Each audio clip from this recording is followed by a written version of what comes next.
Goeiedag en baie welkom.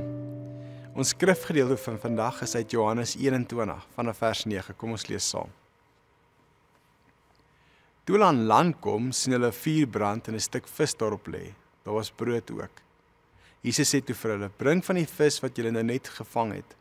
Simon Petrus het toe in die skei geklim en die net op die land getrek. Dit was vol groot visse, 153.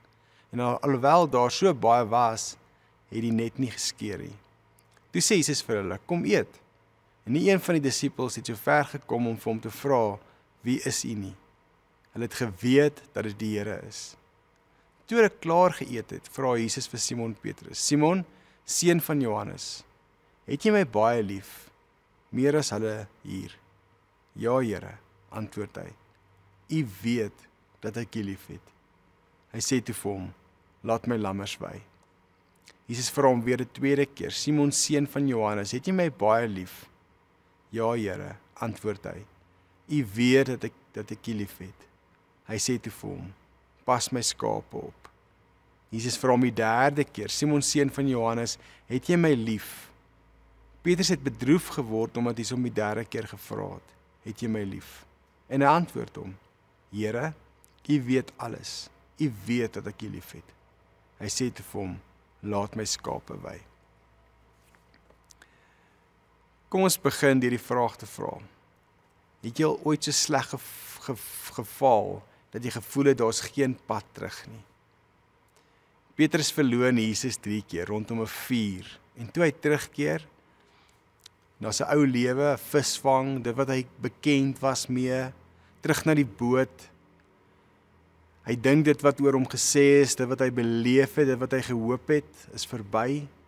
Hy het al hierdie goed wat herhaaldelik by sy lewe dalk opkom. Hy dink hy's verby met sy roeping. Maar Jesus kom hom haal. Nie deur die verlede te vermy nie, maar deur hom terug te bring na dieselfde plek. 'n vuur. Jesus is nie bang vir jou pyn of skaamte nie. Hy vermy nie ons seer plekke nie. Hy ontmoet ons daar om ons te herstel. By dieselfde tipe vuur waar Petrus sy grootste mislukking beleef het, herstel Jesus hom. En ek wonder, waar is daardie vuur in jou eie lewe? Ek wonder, waar is die vuur in my lewe? Baie plekke wonder ek nie, ek weet waar is daai vuur. 'n plek van mislukking, plek van verlies of spyt. 'n plek wat jy vermy en nooit terug wil gaan nie. Is dit nie dat Jesus jou roep, nie om daardie plek te vermy nie, maar om hom daar te ontmoet, sodat hy jou daar kan genees? Jesus herskryf nie net Petrus se storie nie, hy herskryf ook joune, hy herskryf myne. Laat hom jou terugneem na daardie plek, nie om jou te beskuldig nie, maar om jou te genees. Een van die grootste teksverse van ons pad saam met die Here en sy verlossingswerk is die gedeelte in Johannes 3 vers 16. Dit is 'n bekende gedeelte in 'n gedeelte naby my hart. Hy sê God het ons so lief gehad dat hy sy seun gestuur het sodat elkeen wat hom vertrou of hom glo nie verlore sal gaan nie, maar die ewige lewe kan hê. Wat 'n belofte is daar nie in dit nie. Maar dan, vir my, is vers 17 die uitklop. Ek het nie gekom om hierdie wêreld te veroordeel nie, maar om hierdie wêreld te red. En vir my is hierdie, Jesus was van die begin af op 'n reddingsmissie. Van die begin af het hy 'n pad gekies van herstel, nuut te maak, heel te maak, te genees. En hierdie woorde van Johannes speel nou af in die lewe van Petrus. Ek het nie gekom om jou te veroordeel nie. Ek het gekom om jou te red. My plan was nog altyd om jou te herstel. Ek het juis gekom vir jou foute en mislukkings. Ek sal dit herstel. Kom jy saam? En ten spyte van die toestand waarin Petrus hom bevind, moontlik op 'n plek van skuld, skaam en seer, ken hy steeds die karakter van die een wat hom geroep het.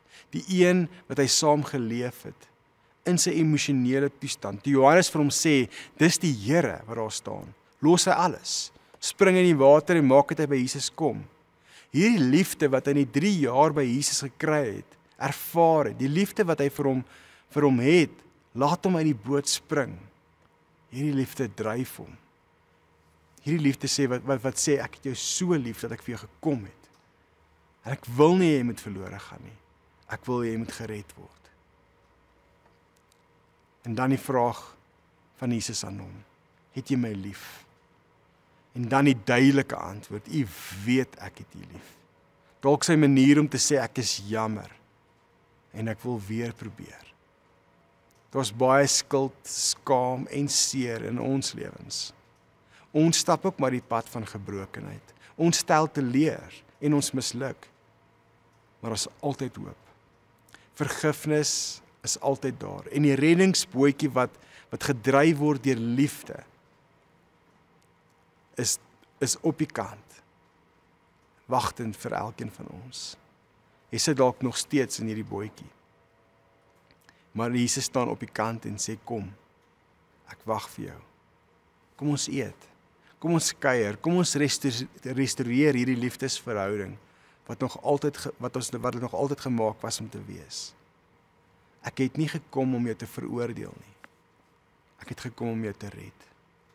En vandag, waar ook al jy is, wat ook al jy doen, met wat ook al jy besig is, miskien leef jy in die verlede, miskien leef jy in dit wat gebeur het, miskien wonder jy oor die toekoms, en is angstig oor wat jy dink kan gebeur.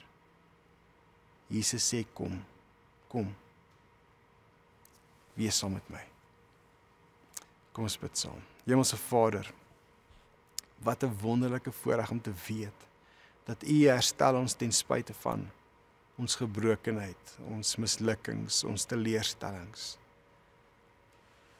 As ek in Johannes se woorde dink wat sê U het ons so lief, dat U vir ons gegee het, sodat ons kan lewe saam met U, nie in veroordeling nie, maar in redding, en 'n lewe saam met U vir altyd. Dankie daarvoor. In Jesus naam. Amen.